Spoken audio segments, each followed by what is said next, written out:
విష్ణు, ఆ, ఆర్య సినిమాలో గీత పడకపోయినా ఆర్య ఎందుకు ట్రై చేస్తూనే ఉంటాడు? ఆర్యకి ఏకప్రేయసి గండం ఉంది. ఆ అమ్మాయి పడదు అని తెలిసిన వెనకనకే తిరుగుతూ ఉంటాడు అనమాట. బేసిక్గా గండం చాలా మంది కుర్రోళ్ళకి కామనే, అంతే కదరా? నిజం కదా? ఆరెంజ్ సినిమాలో రామ్ చరణ్ లాస్ట్ కి జెనీలియాకి ఎందుకు ఓకే చెప్తాడు?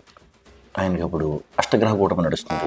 అప్పుడు కనుక చెప్పలేదు అనుకో, మళ్ళీ 400 సంవత్సరాల తర్వాత పుట్టి చేజింగ్లు గీజింగ్లు ఇవన్నీ ఎందుకని చెప్పి ఓకే చేసాడు. నెక్స్ట్ సింగిల్ సినిమాలో శ్రీ విష్ణు పాపం ఎంత లవ్ చేసినా కూడా లాస్ట్ కి ఇద్దరు హీరోయిన్ వదిలేశారు ఎందుకు? సినిమా చూడలేదా? చూశాను కానీ చెప్పు. ఆ రోజు అమావాస్య, నల్లుంగి కట్టుకోకూడదు. నల్లుంగి కట్టుకుని తిరిగాను కాబట్టి కష్టాలు. నిన్ను కోరి సినిమాలో పల్లవికి ఉమామహేశ్వరరావుకి పెళ్ళి ఎందుకు అవ్వలేదు? పాపం ట్రూ లవ్ కదా. న్యూమరాలజీ ప్రకారం మనోడి పేరు ఉమా, యుఎంఏ.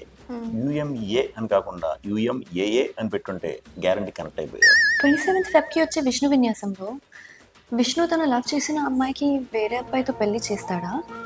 విష్ణు, నీకు తెలిసిన వాళ్ళల్లో ఎవరినైనా ఒక అబ్బాయినిచ్చి నాకు పెళ్లి చేస్తావా? దాని గురించే కదా మనం 2 గంటల సినిమా తీసాం. నీకు చెప్పేస్తారండి ఇంక అన్నీ. ఆ రోజు గ్రహాలన్నీ చాలా క్లీన్గా నీట్గా అలైన్ అయి ఉన్నాయి. సో మీరందరూ కూడా థియేటర్లకు వచ్చేసి ఆ విషయం ఏంటని తెలుసుకుంటారని మనస్ఫూర్తిగా ఆశిస్తున్నాను.